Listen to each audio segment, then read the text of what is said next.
Hello once again, Star Wars and Unboxing fans. Welcome to another episode of Darth Tuba's Star Wars Unboxing Show. Be sure to like, comment, subscribe, share, get the word out about this channel. Also, be aware that if you watched last week's episode with the Praetorian Guard and Rose Tico and made a comment in that video, you're eligible for a giveaway. You're eligible for a Tusken Raider in the box. Black Series Black Series giveaway. So please consider it. Make a comment, but not in this video. Of course, I'd love your comments in this video too. But if you want to be eligible for the giveaway, you got to give. Yeah, I'm only looking at comments from the last video that went out. All right. So for this week, though, I'm real excited. Okay, we are sticking with our Last Jedi theme, and we're going to go with this behemoth of an item. Okay, the BB-8 playset adventure set. What is it called? The BB-8 2-in-1 mega playset. Okay.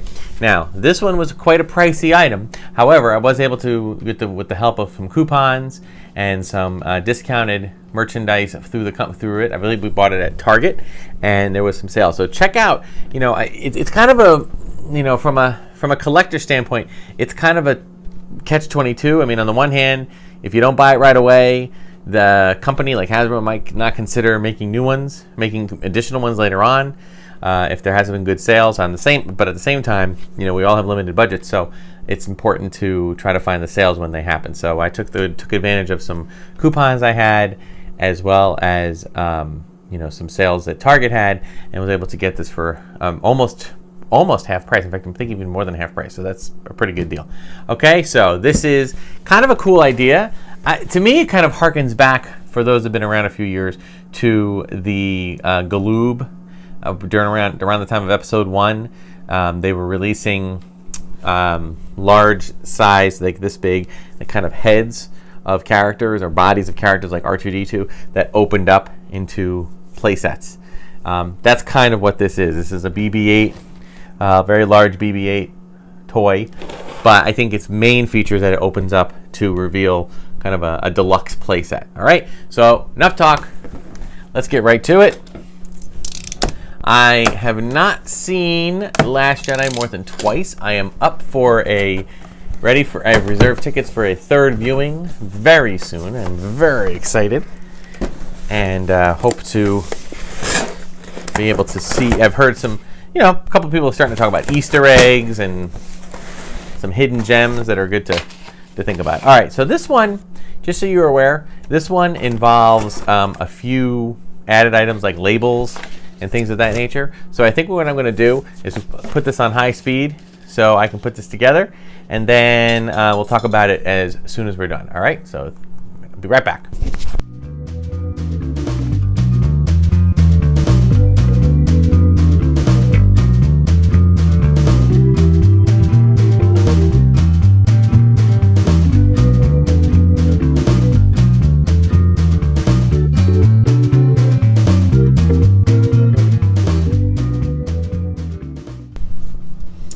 Okay, so here it is in full playset mode. Okay, so what I'm going to do is I'm going to talk a little bit about the whole playset and its playable features and things of that nature. And then, and I've never done this before, so bear with me, I'm going to close it up to get it back into BB-8 mode. Okay, it's basically the reverse of what you would be doing normally. Now, okay, so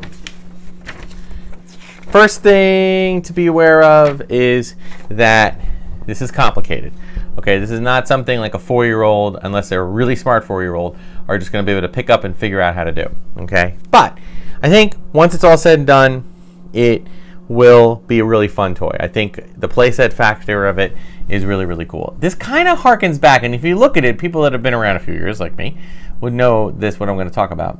This really harkens back to the Death Star space station from 1978, 79, somewhere around there, which was a playset. But the way they did that playset, that they essentially imagined if you were to take the whole Death Star and slice it into pies and take one slice of pie out or one slice of cake, all right, and then it had a few layers on the inside, and that's kind of what they did. This is along the same lines. It's got an upper level, the throne room. It's got another level below that. Okay, it's got levels below that. This has lots, and I mean lots, of playability factors, okay? And the funny thing about it is that it isn't just, I don't believe, meant to tell stories that happened in The Last Jedi. I think that they have some throwbacks to both The Force Awakens and even a little throwback to the original trilogy. So let's start from the top and kind of work our way down. So you've got these two figures came with the set. You've got the Praetorian Guard and you've got Throne. Now, a throne room. I was going to call him Thrawn. You've got Snoke. Excuse me. So I got my Force Link here. So let's see what we got here.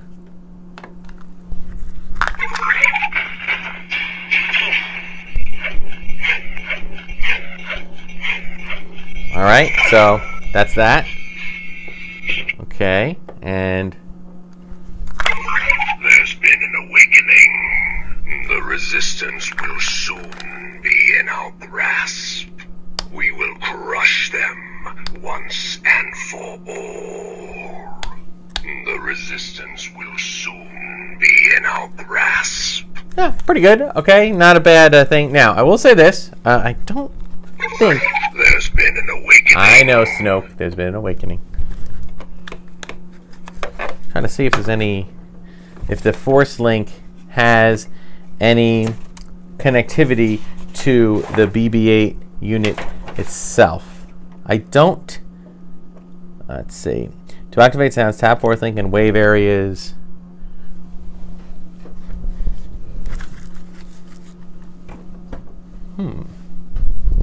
Well...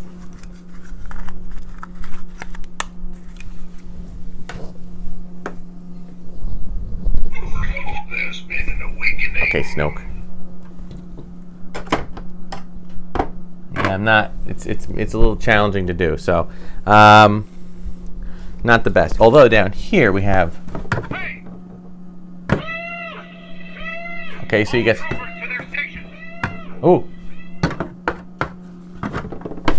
Oh, well, that kind of happens in the movie. So, I will say this: that the toys do have the pegs for you to line the feet up, and they seem to work pretty well.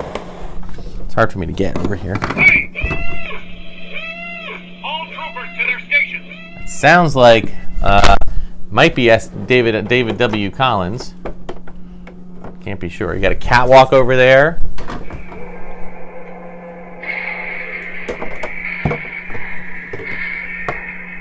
Sounds like it looks like there is a, if you look down there, you'll see that there's actually a Dianoga sticker. So that's kind of cool. All right, so the Force Link stuff's all right. Obviously, it's got more real-time play effects, okay? A couple of little things to point out right here. There's some buttons here. Got the alarm and a little light that goes with it. Brings me back to Rogue One. You got some blaster effects. You get some explosion sounds, okay? So some cool stuff going on here. All right, now working our way around here. That's funny. They had some stickers that I had to put on, and they had some stickers that they already did. I'm not a fan of stickers. I think if they can put some on, they should put them all on. I get it. Maybe that's one way to keep the cost down.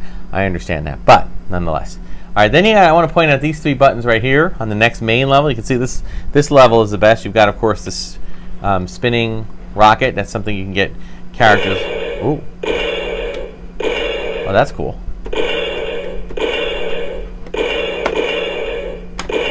And then, of course, you can press the button at the top. So you got some playability factor there. And then these buttons here. Looks like it's like a blow away thing. That is cool. That is, and if you listen, it's hard to make it out of it. I'll do it again. You actually have flame effects. It's really cool. It is like, for, again, spoilers ahead. It does a nice job of simulating the destruction of the throne room once Snoke meets his demise. So, pretty cool thing. You can very easily lock it back in. You can have characters on there, so that's really cool. And then the one on this side, that's the catwalk giving way. Okay, so some cool stuff there. Really imaginative things. At the very bottom here, okay, you can see you have a little. I'm just coming through on my camera here. I don't have a figure out for it. I'll try to get some out maybe for the photos. But you can put Rey in here. Okay, and you can have your ray. You can reenact your ray. You will remove these restraints seen from The Force Awakens. Okay, and it looks like you've got a. If I can turn this way a little bit. It looks like, yeah, in the back here. Yeah, it looks like that's pretty much it. Although there is up here an elevator. Okay. I know.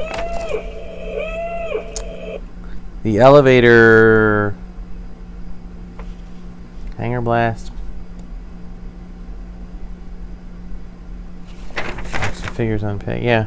Oh, that might not be an elevator, honestly. That might actually be a locking mechanism for the for its setup. Okay, so we'll talk about that one. Let me just blow this one up again. Oh, you also have a trap door here. Let's demonstrate that. Sorry, Mr. Praetorian. I need to use you here. Oh, my sword. So that I was gonna say, I thought there was a trap door in here. Like there was like a little dungeon. So that's kind of cool. So you got some pretty neat playability factor. Definitely harkens back to some pretty cool features on things like the Imperial Attack Base, the Turret and Probot playset, even like the Creature Cantina, Land of the Jawas. These nice little old school playsets that had a couple of neat little features. This one includes a lot of sounds. So I'd say it's really a home run. I think it's a cool thing. Now, if I had to give you some drawbacks, one of them I would say would be the putting together factor of it, because it's not something like that just opens up. And even if I remember in the beginning I said it harkened back to the kind of the old school Galoob Micro Machine playsets that were this big, like maybe it looked like somebody's head or R2's body, then it would open up. And there was a Millennium Falcon that opened up, but a lot of times those things had little extra pieces that you would have to, once you've opened it up, it would have to be put together, almost like a model. So this one kind of falls into that category. So what I'm going to do is I'm going to move Snoke over here and the Praetorian Guard over here. But I also need to do a few other things. I need to take things off like this gun. I need to take this thing off. Okay, I need to... All right, so to dismantle this, I had to do a few things off camera just to kind of say, well, I separated, I think I got some of this on camera, but I separated most of this, all right? And then it's basically just a reversal of how you got it open. Okay, so essentially, first thing is lower that. Okay, next thing is raise up that, close up that, flip this up.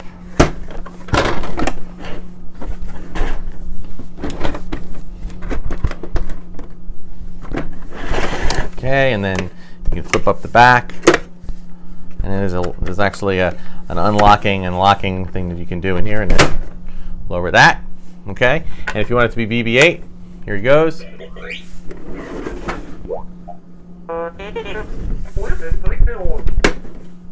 Okay, and he has a little handle. You can carry him. Now it does show on the back here.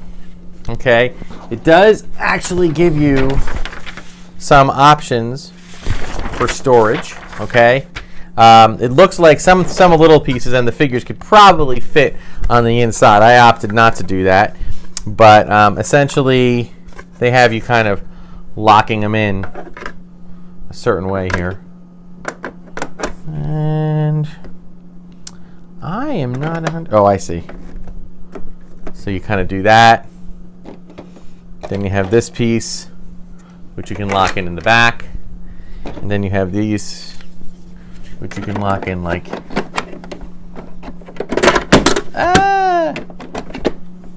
It's being challenging. I am in. Oh, I see. There's some... I see. All right, so you have to kind of... Just got to find them and then lock them in. Where there's in place to do that, it's where you do it. There it is.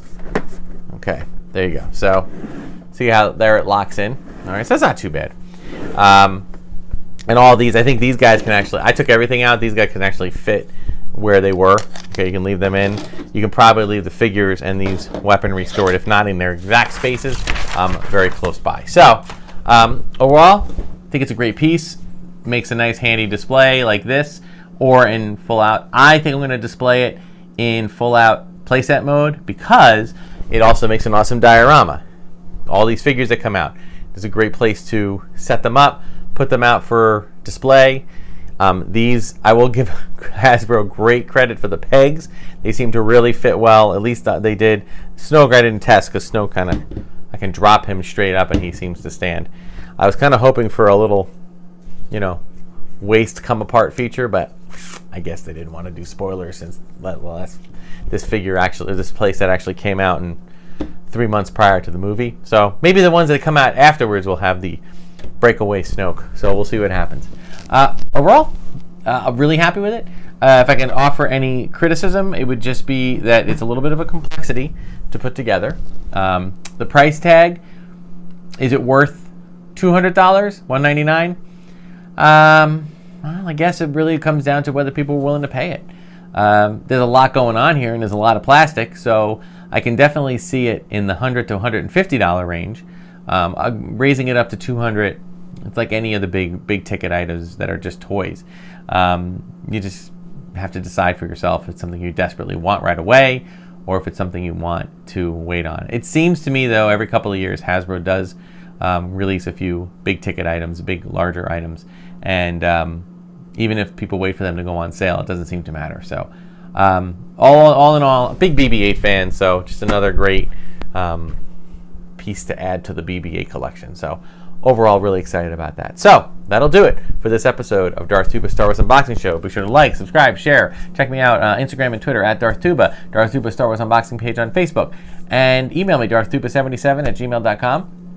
And lastly, remember, if you watched the last episode that aired, which is the episode with the Praetorian Guard Big Fig, Jack Specific, and Rose Tico, a little Black Series figure, that one included the giveaway promotion for the Tusken Raider. And all you got to do is leave a comment in that video. Last time we had quite a few comments come through, and I'd like to see that number increase. So leave a comment on that video. I will choose a randomizer. I will randomly choose somebody in sometime after Wednesday, and I will announce it in one of the next upcoming episodes. Okay, so thank you so much. All right, that'll do it. Thanks, and then may the Force be with you.